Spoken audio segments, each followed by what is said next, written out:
Bonjour Monsieur Laurent Malter. Bonjour. Vous êtes le dirigeant des établissements Malter à Moreuil. Et dites-moi, parmi vos ancêtres, il y a votre grand-père paternel, Norbert Malter, qui est une grande figure de l'histoire de Moreuil. En fait, c'était un héros de la résistance au destin tragique, c'est bien cela?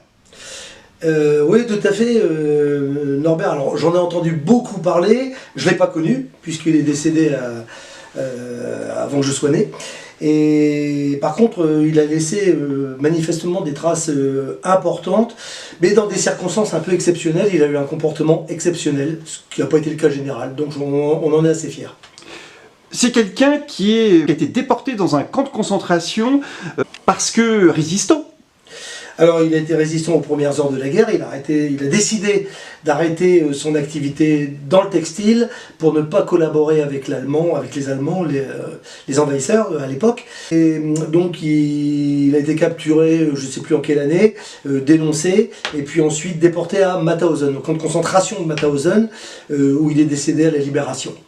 Votre grand-père paternel était socialiste, on peut le dire clairement. Il était engagé avec une fibre sociale très forte. Ouais. Il a fondé finalement l'association Le Jardin Ouvrier, le Prolétaire de Moreuil. Oui, absolument. Ouais. Il y a une stèle d'ailleurs qui rappelle son nom. Il a été à l'initiative de cette...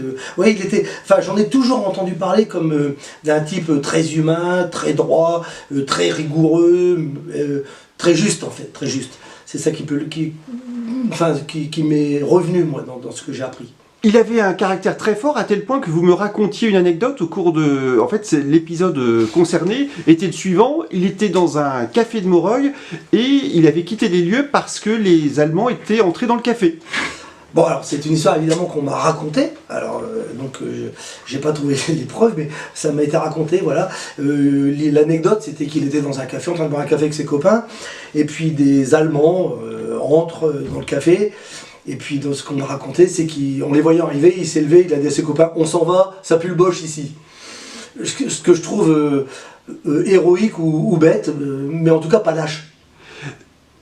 On a publié récemment un article consacré à Norbert Malter dans nos colonnes du Bonhomme Picard, et les gens étaient visiblement très touchés par la figure de votre grand-père, par le courage dont il a fait preuve. C'est quelque chose qui vous touche beaucoup? Il a laissé un souvenir très fort ici, hein?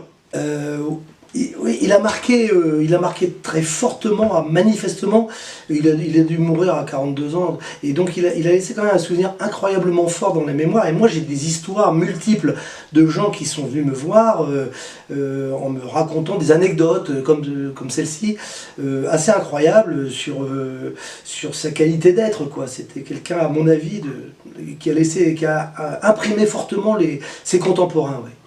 Et vous me disiez l'autre jour que de votre grand-père paternel, eh ben, il y avait des valeurs qui vous étaient restées.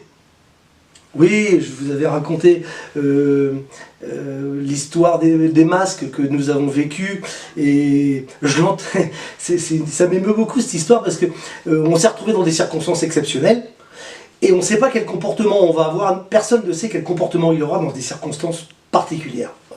On est dans notre confort, et là on était confronté à ça, et moi je l'entendais me dire à travers la photo qui trône sur mon bureau, Laurent, j'ai donné ma vie en 40, c'est pas pour que tu te gaves aujourd'hui en vendant des masques à prix d'or alors que tu peux le faire.